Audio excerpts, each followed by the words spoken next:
আপনাকে আমি কতবার বললাম যে আমার 5টা উপদেশ মনে রাখবেন। আমি আব্দুর রাজ্জাক বিন ইউসুফ আপনার জন্য জাতিকে 5টা উপদেশ দিয়ে গেলাম। এক, আপনার জীবনের সবচেয়ে জরুরি কাজ কোনটা? এর চেয়ে জরুরি কাজ পৃথিবীতে নেই, সেটা হলো সালাত, নামাজ। মনে রাখতে হবে আপনাকে। পৃথিবীবাসী, আমি আব্দুর রাজ্জাক বিন ইউসুফ আপনাদের দিনী ভাই হিসাবে মহিলা পুরুষ সকলকে বলে যাচ্ছি, মানুষের জীবনের সবচেয়ে জরুরি কাজ পৃথিবীতে, কাজ হিসাবে, কর্ম হিসাবে এর চেয়ে জরুরি কাজ পৃথিবীতে নাই। সেটা কি? সালাত। জীবনে এর সাথে কোনোদিন আপোষ করিয়েন না। একে শক্ত হাতে দমন করবেন, টাইম হলে আদায় করতে হবে। কোনো দিন 5 মিনিটের জন্য এর সাথে আপোষ করবেন না। এর চেয়ে জরুরি কাজ পৃথিবীতে নেই। দ্বিতীয় পৃথিবীতে জরুরি কাজ হালাল। আপনাকে আমি ব্যাংকে লোন নিয়ে ব্যবসা করতে বলিনি, কোনোদিন বলিনি। চকলেট দিয়ে ব্যবসা করতে বলেছি, তাহলে লোন নেওয়া লাগবে। চকলেট দিয়ে যদি আমি ব্যবসা করি তো লোন নেওয়া লাগবে না।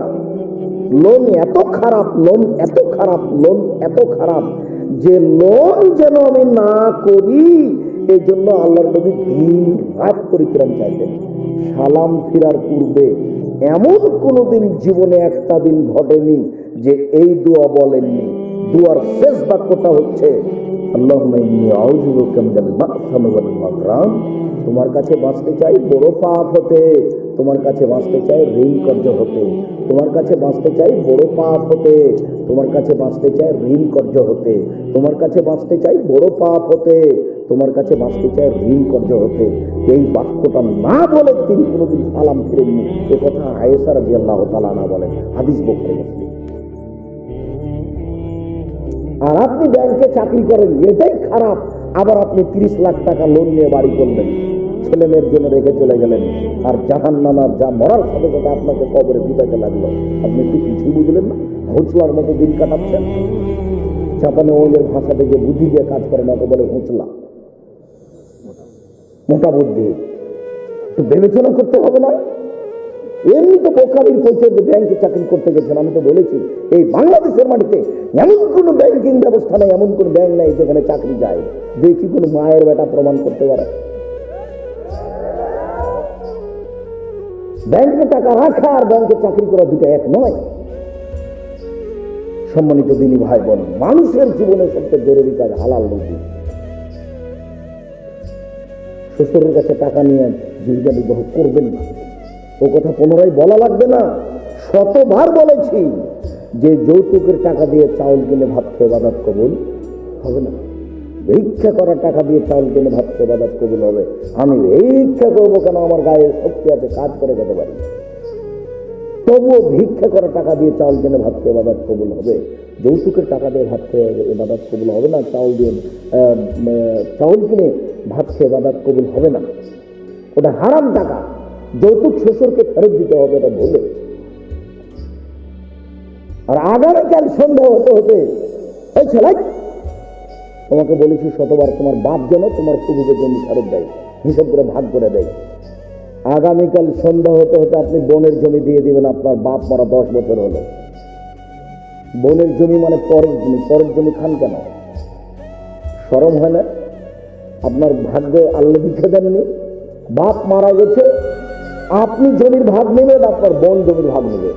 আপনি নিবেন সকালে আর আপনার বোন নিবেন বিকেলে, এরকম কথা কি না? একসাথে। তা আজ পর্যন্ত জমি আপনার কাছে কেন? আপনাদের 4 ঘাট কোন দিক থেকে একটা লোক গেছে আমার কাছে, তো বলছে আমি অংশ বন্টনের উপরে ডক্টরেট ডিগ্রি করব, সেই জন্য আপনার কাছে এসেছি। কি করবেন? কি বলে আপনাকে কিছু জিজ্ঞাসা করবো। প্রথমে বলছে আপনার আমি পরীক্ষা নেব। আমারই পরীক্ষা নেবেন? আচ্ছা ভালো, কি জিজ্ঞাসা করবেন করেন তো। কিছু মশলা জিজ্ঞাসা করলাম এই ফ্রাইড সম্পর্কে। করার পরে বলছেন আমাকে এইটাই মনে হয় আমার পরীক্ষা। সেটা হলো এই, আপনার বাপ মারা গেছে না বেঁচে আছে? মারা গেছে। কতদিন হলো? এতদিন।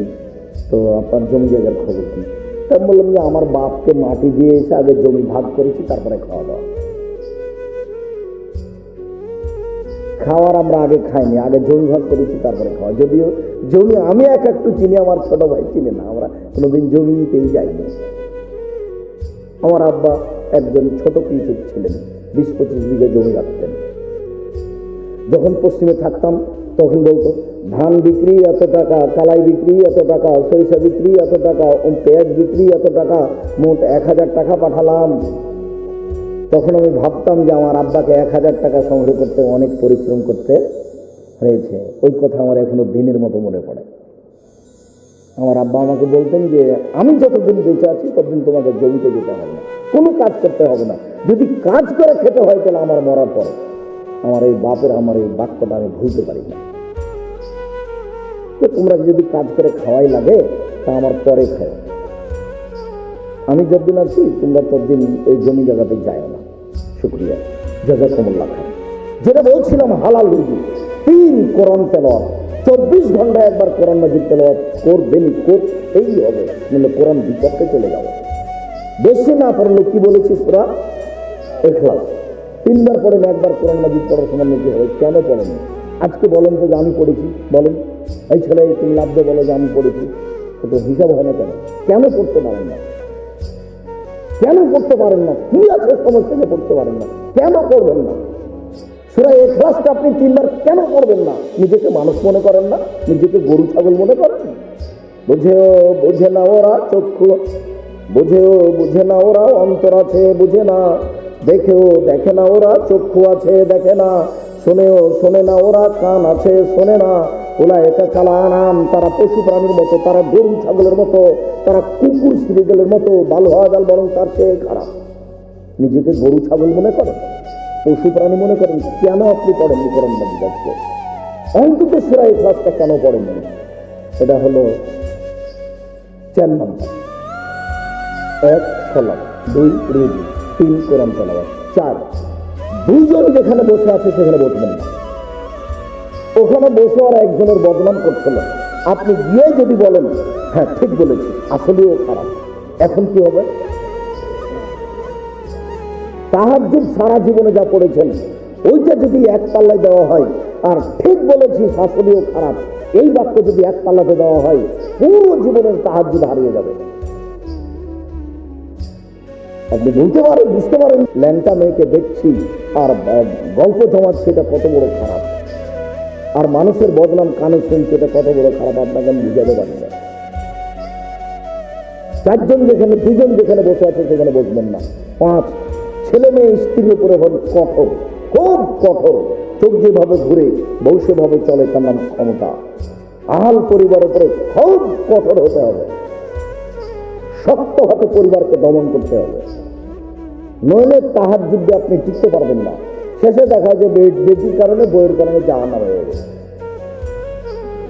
শতদিন বলেছি, আল্লাহ নবী বলছেন 3 শ্রেণীর মানুষ জাহান্নামে যাবে। তার 1 শ্রেণীর মানুষ হচ্ছে মধুমেলুল খামরে, যারা নিয়মিত বিড়ি তামাক জর্দা সিগারেট গুল নেশাদার দ্রব্য খায় পান করে, তারা জাহান্নামে যাবে। একটা ছেলে বলছে, আব্দুর রাজাক সাহেব আপনি যে বিড়ি সিগারেট সবসময় বলেন, তো বিড়ি সিগারেট হারাম তার দলিল কোথায়? তো দলিল সরাসরি আছে। আল্লাহ রাসূল বলছেন মাসকারা কাসির হুতাকালি লোহ হারাম, যেই জিনিসটা বেশি খেলে বিবেকের ক্ষতি হবে তার কম, তার একটা কণাও হারাম। তো তাহলে তোমার 50 বেড়ি, হাফ কেজি বেড়ির মশলা খুলে একজনকে খাইয়ে দেবে, দেখি হাফ কেজি জর্দা তুমি একজনকে খাইয়ে দেবে, তার বিবেকের ক্ষতি হয় কিনা? 10 কেজি খাইয়ে দেবে যদি বিবেকের ক্ষতি হয়, তাহলে তার একটা কণাও হারাম। আল্লাহ রাসূল বলেছেন, এক বাক্য বলেছেন এমন ভাবে কিয়ামত পর্যন্ত সারা পৃথিবী সব জায়গাতে চলবে। কাজেই হালাল রুজি খাবেন, আর জরুরি প্রয়োজন ছাড়া কোথাও বসবেন না, আর পরিবারের উপরে খুব শক্ত, খুব কঠোর হতে হবে। সম্মানিত দিনী ভাই বোন, এই 5টা উপদেশ থাকছে। বলছিলাম আমার দিনী বোনদের ব্যাপারে একটু অনুরোধ জানাচ্ছি। দেখুন, 4টা কাজ করতে পারলে আপনার জন্য জান্নাতের সব দরজা খোলা। আপনি 4টা কাজ করেন, জান্নাতের যে কোনো দরজা দিয়ে যেতে পারবেন। আমি বলিনি এই কথা মুহাম্মদ সাল্লাল্লাহু আলাইহি সাল্লাম বলেন।